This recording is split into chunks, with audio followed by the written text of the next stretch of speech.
اعوذ باللہ من الشیطان الرجیم بسم اللہ الرحمن الرحیم الحمدللہ رب العالمین والصلاة والسلام علی محمد وعلی آلہ وسلم۔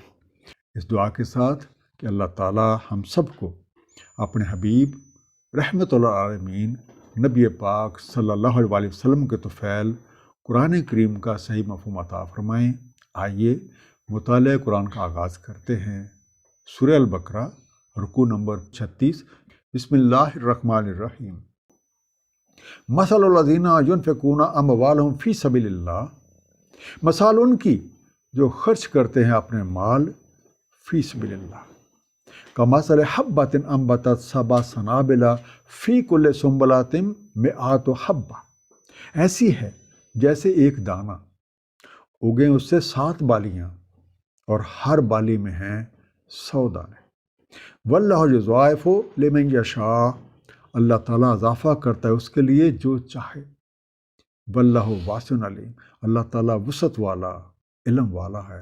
حبہ دانہ گرین، انبتت اگاتی ہیں اس سے، what grows of it، سنابلہ بالیاں، ایئرز یا شوٹس، جو ضعائف بڑھا دیتا ہے، مینی فولڈس۔ یہ آیت اللہ تعالیٰ کی راہ میں خرچ کرنے اور اس میں کئی گنا اضافے سے متعلق ہے، اور اس کی مثال ایک دانے سے بیان کی گئی ہے۔ جب اسے ایک اچھی زمین میں بویا جائے گا تو اس سے 7 بالیاں اگ پڑتی ہیں اور ہر بالی میں 100 دانے، تو گویا 700 گنا اضافہ ہو گیا۔ اب اس حاصل کا جو دار و مدار ہے وہ نیت کی پاکیزگی اور رسول کے لیے جو طے شدہ طریقہ کار ہیں ان پہ عمل کرنے سے مشروط ہے۔ اللہ تعالیٰ کی راہ میں 2 طرح سے خرچ کیا جا سکتا ہے، ایک کھلے عام اور دوسرا چھپا کے، جیسے کہ سورہ البقرہ کی آیت نمبر 274 میں ارشاد ہے، جو خرچ کرتے ہیں اپنے مال دن اور رات کو، چھپے اور اعلانیہ، تو ان کے لیے اجر ہے ان کے رب کے پاس، نہیں کوئی خوف ان پہ اور نہ وہ محزون ہیں۔ الذین ینفقون اموالہم فی سبیل اللہ، جو خرچ کرتے ہیں اپنے مال فی سبیل اللہ، ثم لا یتبعون ما انفقوا منا ولا اذى، پھر نہیں وہ جتاتے خرچ کیے پیچھے کوئی نوازش اور نہ ہی کوئی اذیت، لہم اجرہم عند ربہم، تو ان کے لیے اجر ہے ان کے رب کے ہاں، ولا خوف علیہم ولا هم یحزنون، اور نہیں کوئی خوف ان پہ اور نہ وہ محزون ہیں۔ ینفقون نفقہ کرتے ہیں، خرچ کرتے ہیں، اموالہم اپنے مال، اپنے وسائل، their possession، یتبعون پیچھے لاتے ہیں، they trail or they follow، منن سخاوتاً عنایتاً as bounteous، اذن تکلیف، ستانا، انگلش میں آپ کہیں گے hurt۔ اب یہ آیت اللہ تعالیٰ کی راہ میں مال خرچ کرنے کے بارے میں ایک انتہائی اہم نقطے کی وضاحت کرتی ہے۔ اللہ کا طریقہ یہ ہے کہ وہ اپنے مخلوق کی بلا لحاظ مذہب و ملت، رنگ و نسل، سب کو دے رہا ہے، اور کسی سے بھی کسی معاوضے کا تقاضا نہیں کرتا، کیونکہ وہ تمام حاجتوں سے پاک ہے۔ لہٰذا وہ لوگ جو کئی گنا اجر و ثواب حاصل کرنا چاہتے ہیں تو انہیں بھی اللہ والا طریقہ ہی اپنانا پڑے گا۔ کسی کو دینے کے بعد نہ تو جتانا ہے اور نہ ہی کسی طرح سے اس کے جذبات کو ٹھیس پہنچانی ہے۔ سورہ الدہر آیت نمبر 8 اور 9 میں نیکوکاروں کا جو انداز خرچ ہے اس کا بیان کچھ اس طریقے سے ہے، اور یہ کھانا کھلاتے ہیں اس کی حب پر، مسکینوں کو، یتیموں کو اور اسیروں کو، اور کہتے ہیں دراصل جو ہم تمہیں کھلاتے ہیں تو صرف اللہ کی خوشنودی کے لیے، نہیں ہم ارادہ رکھتے تم سے کسی جزا کا اور نہ ہی شکریہ کا۔ ایسے لوگوں کو اللہ تعالیٰ کی طرف سے ان کا اجر اس صورت میں ملتا ہے کہ نہ تو انہیں مستقبل میں کوئی رونما ہونے والے کسی واقعے کے بارے میں کوئی خوف ہوتا ہے اور نہ ہی ماضی میں ہونے والے کسی واقعے پہ کوئی پچھتاوا ہوتا ہے۔ قول معروف و مغفرہ، ایک قول معروف اور مغفرت، خیر من صدقۃ یتبعھا اذی، بہتر ہے اس صدقے سے پیچھے لگی ذات واللہ غنی حلیم، اللہ تعالیٰ غنی ہے، حلیم ہے۔ قول و معروف، جانے پہچانے اچھے انداز سے کہی ہوئی بات، یا آپ کہہ سکتے ہیں معقول طریقے سے کہی ہوئی بات، اے کائنڈ اسپیچ اور اے کائنڈ ورڈ۔ مغفرہ، بچانا، درگزر کرنا، سیف گارڈنگ، کورنگ پارٹس۔ صدقہ، نثار کر دینا، دان یا بخشش، ڈونیشن، چیریٹی۔ حلیم، تحمل مزاج، نرم مزاج، ٹالرنٹ، لینینٹ۔ اب سوال یہ پیدا ہوتا ہے کہ یہ مغفرت کیا ہے؟ بنیادی طور پہ مغفرت اعمال کے برے اثرات سے بچنے کا حفاظتی میکانزم ہے۔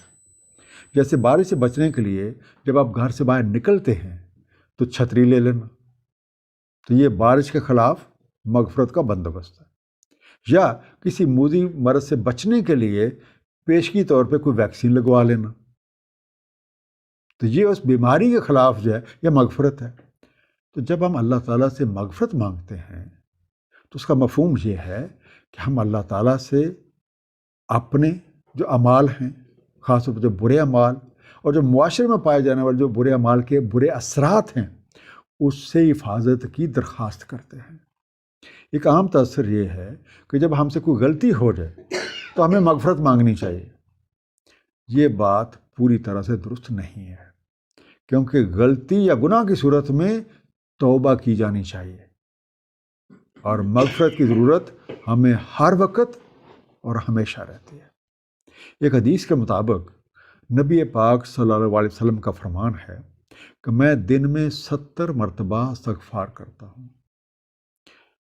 یہ بات مغفرت کی اہمیت کو ظاہر کرتی ہے۔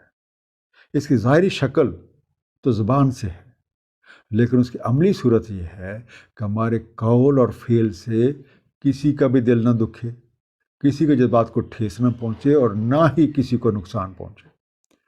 اس آیت کے مطابق لوگوں کے ساتھ اچھے طریقے سے بات کرنا، ان کی عزت نفس کا خیال رکھنا اس صدقہ اور خیرات سے بہتر ہے جس کے بعد لینے والوں کی عزت نفس مجروح کی جائے۔ کئی گنا اضافہ حاصل کرنے کے لیے اللہ تعالیٰ کے طریقے کو اپنانا لازم ہے، جو بغیر کوئی احسان جتائے سب کو دے رہا ہے اور خود تمام حاجات سے پاک ہے، بے نیاز ہے اور بردبار ہے۔ یا ایھا الذین آمنوا، اے ایمان والو، لا تبطلوا صدقاتکم بالمن والاذی، نہ تم باطل کر ڈالو اپنے صدقات کو نوازش سے اور ایذا پہنچا کے۔ کالذین ینفقوا مالہ رئاء الناس، اس شخص کی مانند جو خرچ کرتا ہے اپنا مال لوگوں کو دکھانے کے لیے۔ ولا یؤمن باللہ والیوم الآخر، اور نہیں رکھتا ایمان اللہ تعالیٰ اور یوم آخر پہ۔ تبطلو، تم رائیگاں کر لو، بے حیثیت کر لو، بے اثر کر لو، رینڈر ان وین۔ ریا، دکھلاوا، دکھانے کو، ریاکاری، ٹو بی سین، آپ کہہ سکتے ہیں شو آف۔ تو اے ایمان والو، خیرات دینے کے بعد اس حاجت مند پہ احسان جتانا اور اس کی عزت نفس کو مجروح کرنا ایک حقیقی عقیدے اور جزا کے قانون سے متصادم ہے۔ صدقے کا مقصد لوگوں کی مدد کرنا ہے، نہ کہ انہیں تکلیف دینا اور ستانا۔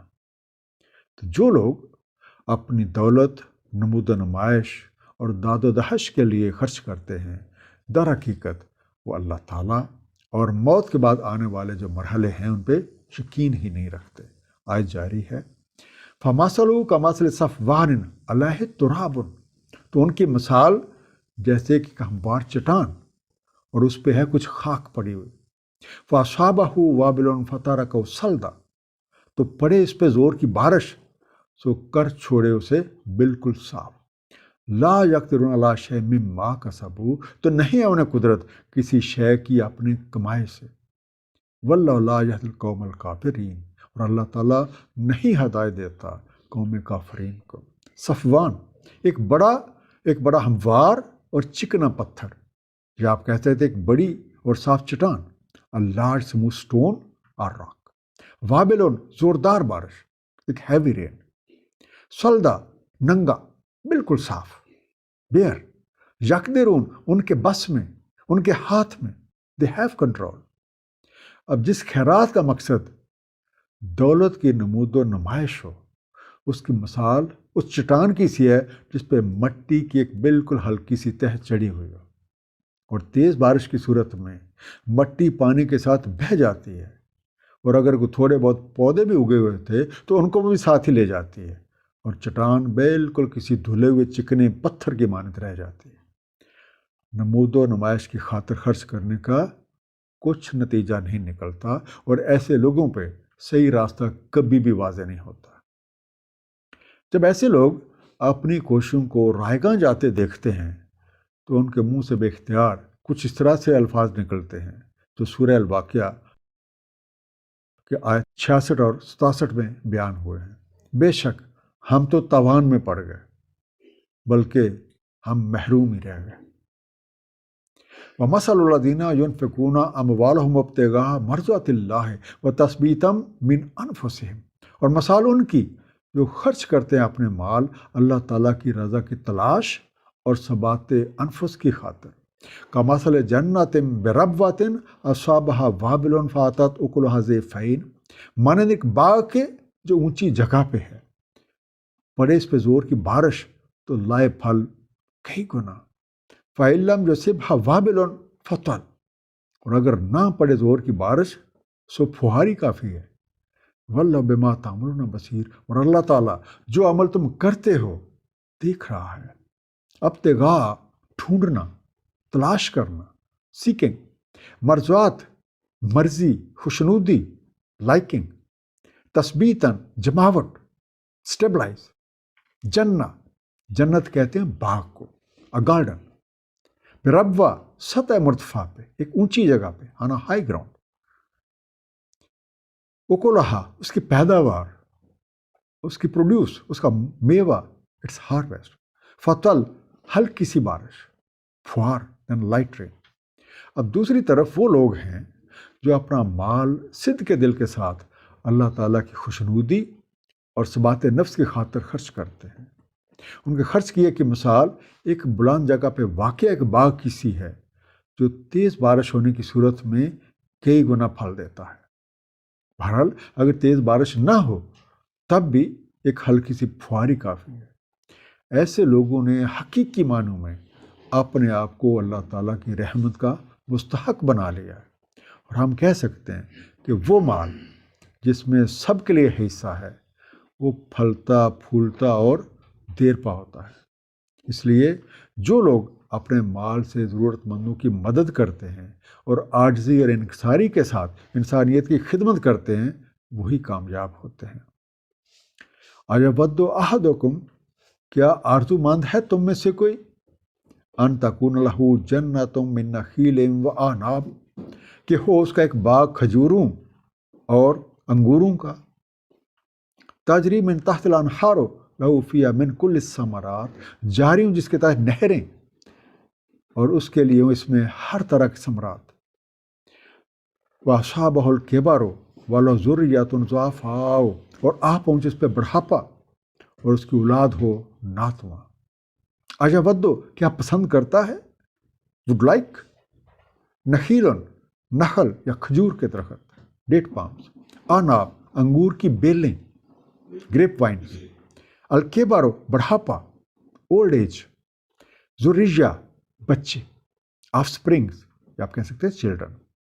اب کیا ہم میں سے کوئی اس شخص کی طرح رہنا چاہتا ہے جس کے پاس کھجور اور انگوروں کا ایک باغ ہے جس میں نہریں بہتی ہیں، اور اس بات کا یقین ہے کہ اس کا اور اس کے بچوں کا مستقبل محفوظ ہے، تاہم بڑھاپے نے اسے آ لیا ہے جب اس کے بچے ابھی بہت چھوٹے ہیں۔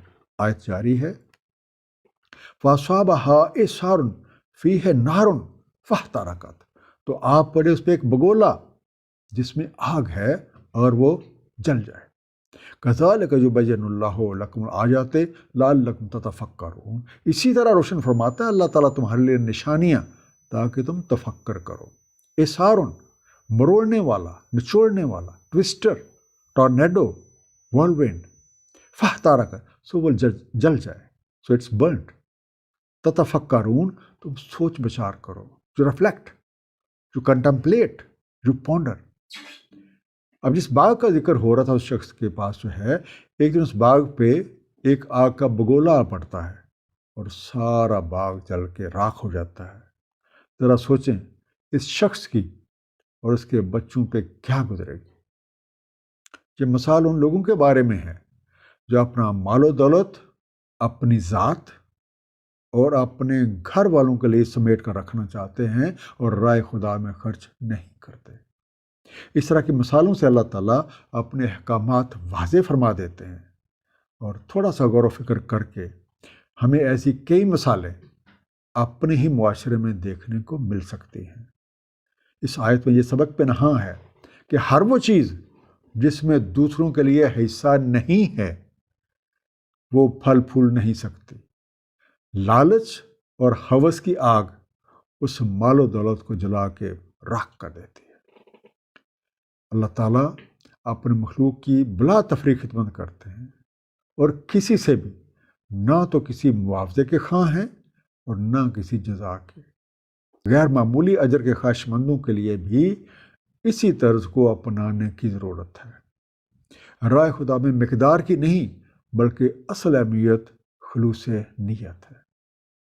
ضرورت مندوں سے میٹھے لہجے میں بات کرنا، ان کی اسے نفس کا خیال رکھنا اس صدقے سے بہتر ہے جس کے بعد ضرورت مند پہ احسان جتایا جائے اور اس کے جذبات کو ٹھیس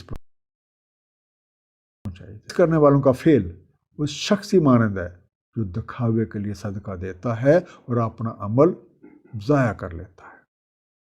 ہر وہ چیز جس میں دوسروں کے لیے حصہ ہو پھلتی پھولتی ہے، جبکہ جس مال میں دوسروں کا کوئی حصہ نہیں وہ تباہ و برباد ہو جاتا ہے.